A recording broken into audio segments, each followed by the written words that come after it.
Lionel Messi en Arabie Saoudite la saison prochaine, est-ce une fin à la hauteur de son standing? Il ne fallait pas rater ça aujourd'hui. Vous l'avez vu évidemment, mes experts Marc Libra, François Marchal, Jimmy Algerino et Giroud, des négociations qui avanceraient à grands pas entre donc l'Arabie Saoudite et Lionel Messi. En fin de contrat, on le rappelle, le 30 juin avec le PSG. L'agence France Presse relaye ce matin les propos d'une source proche. Un accord verbal aurait été trouvé entre les deux parties, mais rien n'est signé à ce stade.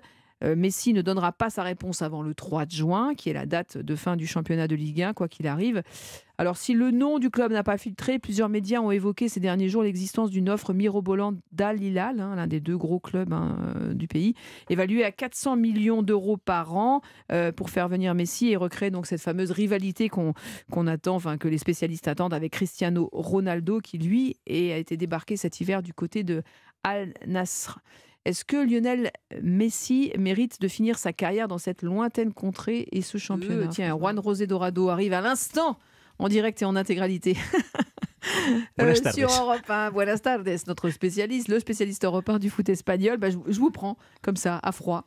J'ai très envie de vous demander ce que vous pensez de cette rumeur, qui est plus qu'une rumeur, parce qu'a priori un accord verbal a été trouvé. On le sait, il est déjà ambassadeur de l'Arabie Saoudite, Lionel Messi.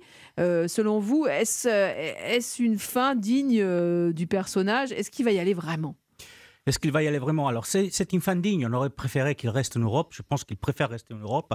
Mais c'est difficile d'aller du côté de Barcelone parce qu'ils n'ont pas les moyens financiers pour le faire. À 400 millions d'euros, c'est dur de rivaliser. Il veut préparer en 2024 la Copa América, voire 2026 le Mondial. Et donc, partir en Arabie Saoudite, si la rumeur est vraie, et on sait de cet après-midi qu'a priori Busquets ne va pas rester à Barcelone et qu'il apparemment aurait été aussi contacté par l'Arabie Saoudite pour aller du côté de Barcelone, de façon à convaincre Messi de venir en Arabie Saoudite. Pourquoi pas? Les sommes sont faramineuses, il y a beaucoup d'argent en jeu. Il pourrait, dans 2 ans, aller du côté de Barcelone, faire une dernière saison et dire au revoir. À 38 ans? Mais pourquoi pas? Vous allez terminer, Modric va terminer sa carrière à 38 ans, a priori, du côté de Madrid, puisqu'il va re-signer dans les prochaines semaines pour une saison de plus. Jimmy Algerino? Moi, j'y vais direct, vu les montants. Non, mais c'est vrai, dans la vie aujourd'hui, Messi ou pas Messi.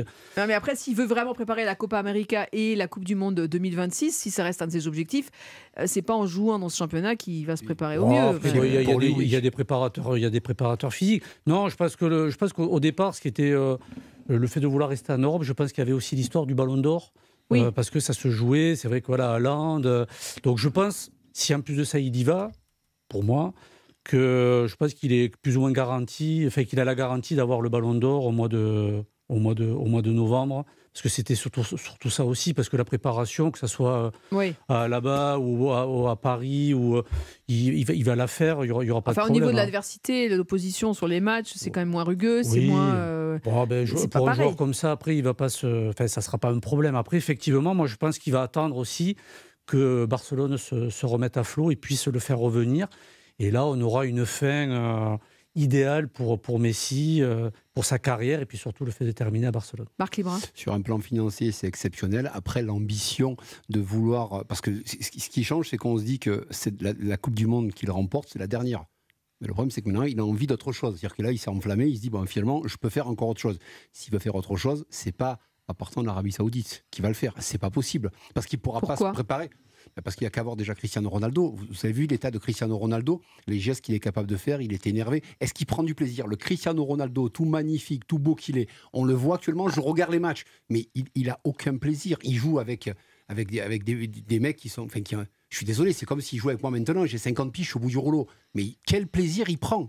Quel plaisir, Céline, quel plaisir il peut prendre en jouant dans un tel championnat? Je me pose la question, si Messi va là-bas, financièrement c'est très... Et après je crois qu'il y a 100 millions aussi pour les faux frais. Oui, il y a un bonus, c'est ça de... c'est...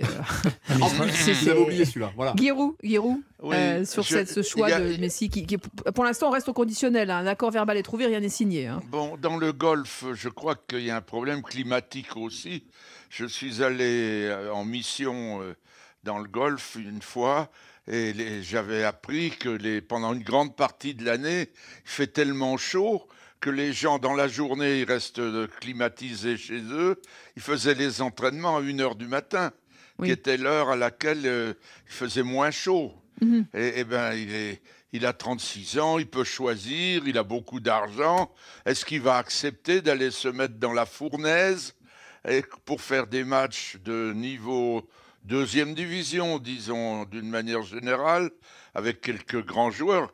Ils sont très habiles, hein, il y a des gens intelligents dans ce pays-là aussi, et ils ont commencé de rassembler des Argentins. Ils vont faire une équipe d'Argentine bis dans ce club. Oui. Et puis qu'il y ait une espèce de colonie argentine pour les dames, pour les enfants qui vont aller à l'école, etc.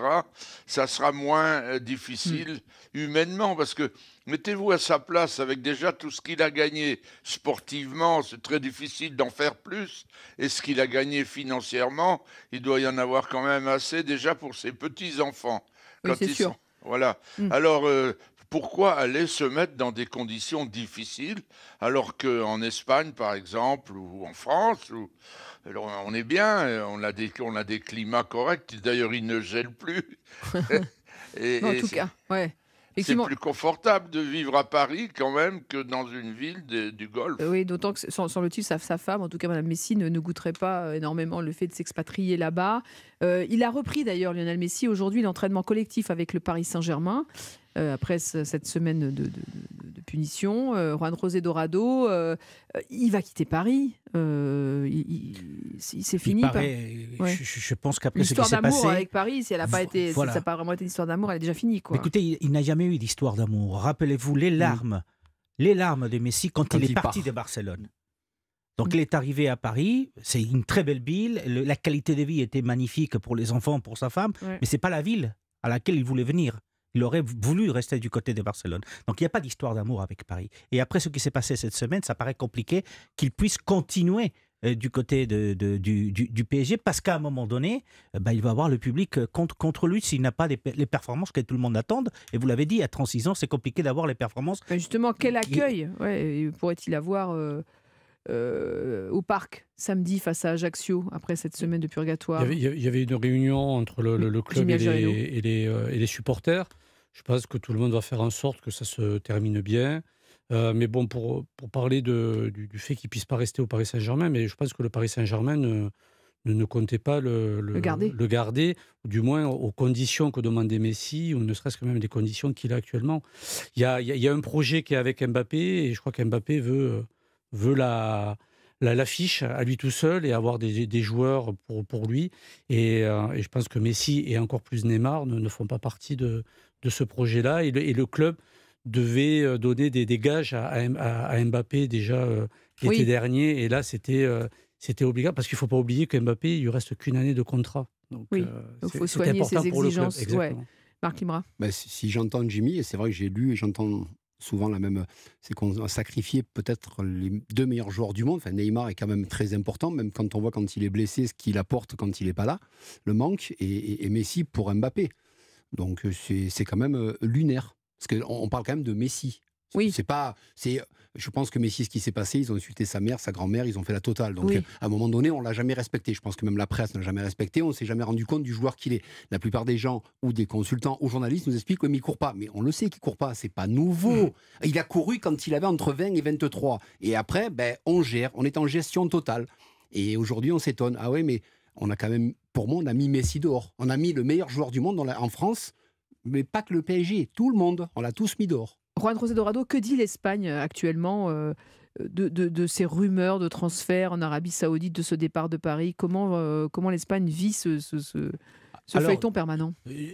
Alors, du côté de l'Espagne, je ne parle pas de Barcelone. On croit difficile qu'il puisse aller du côté de Barcelone parce que la proposition qui a été faite, selon nos collègues du journal Sport, c'était de lui proposer 25 millions par an pendant 2 ans et puis sur 3 ans après, la même somme, mais en tant qu'ambassadeur ou représentant du FC Barcelone.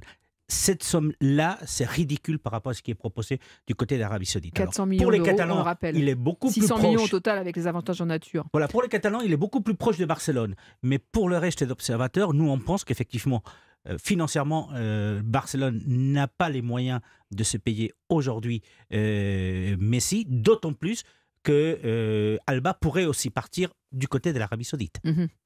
Donc du coup, pour l'instant, l'Espagne reste très sceptique, sur son retour au Barça. Oui. Mais lui, s'il ne le signe pas actuellement, si l'accord verbal est... Pourquoi attend-il le 3 juin, finalement, la fin du championnat de Ligue 1, parce qu'il veut faire une sortie propre, François Marchal?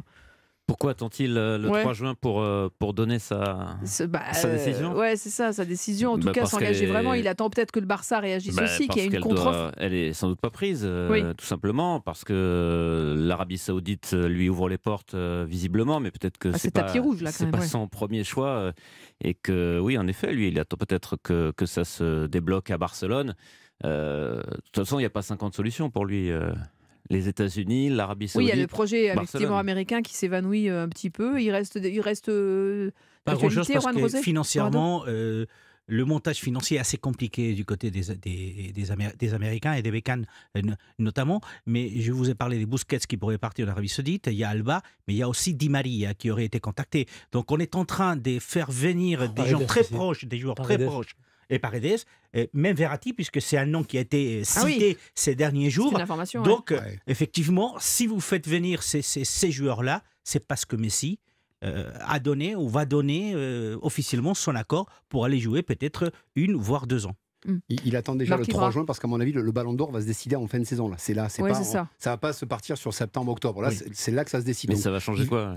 Il veut sortir nickel, pas qu'on sache avant où il va. Même si Paris ne le fait plus jouer, donc ça va se passer ça. Son Ballon d'Or, il dépend plus de ça. Il dépend de qui gagne la Ligue des Champions maintenant. Oui, mais je suis d'accord. Mais s'il finit, il sort proprement à Paris avec les problèmes. Et après, je voulais poser une question à Juan Rosé. Est-ce que Messi a été conspué une fois comme ça en Espagne par son club déjà? Parce qu'il y a eu des passages difficiles. Est-ce qu'on est arrivé à un tel degré? Il y a eu non, pas un tel degré. Il y a eu des passages difficiles du côté de Barcelone à 1 ou 2 reprises avec le public, mais pas du tout à ce même degré qu'en France, qu'on a vu cette dernière semaine. Il n'a pas passé. Ça n'a rien à voir. Il a passé 15 ans ou je ne sais pas combien à Barcelone. Il est arrivé 13-14 ans sans prendre à lui. Giroud, en quelques mots. Non, mais je pense que l'histoire, là, elle est oubliée. Ils ont bien tous manœuvré. Il a été là-bas pour discuter sans doute pour le contrat qu'il avait déjà du tourisme, plus le club en a profité pour travailler avec lui une venue éventuelle. Il est rentré, on lui a dit fais des excuses. Moi c'est comme ça que je faisais avec les gamins. Excuse-toi, ça sera plus facile de diminuer la sanction. Et puis il va déjà jouer, à mon avis, dimanche. Puis après il va venir à Auxerre. Ça c'est certain, et puis il va jouer les 2 derniers matchs, et il va très bien jouer. Il va jouer pour se valoriser, pour dire au revoir. Sortir en beauté, quoi. Et le public va lui pardonner, c'est évident.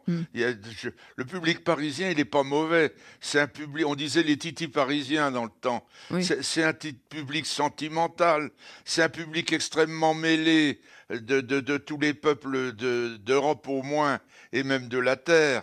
Et tout ça se rassemble autour du PSG, qui a une cote d'amour formidable auprès de son public. De temps en temps, ça gronde. Mais quelle est la famille où ça gronde pas de temps en temps? Oui, c'est sûr. Effectivement, même dans les plus grandes familles, il y a toujours des disputes. En tout cas, on verra effectivement l'accueil qui lui est réservé dimanche face à Ajaccio.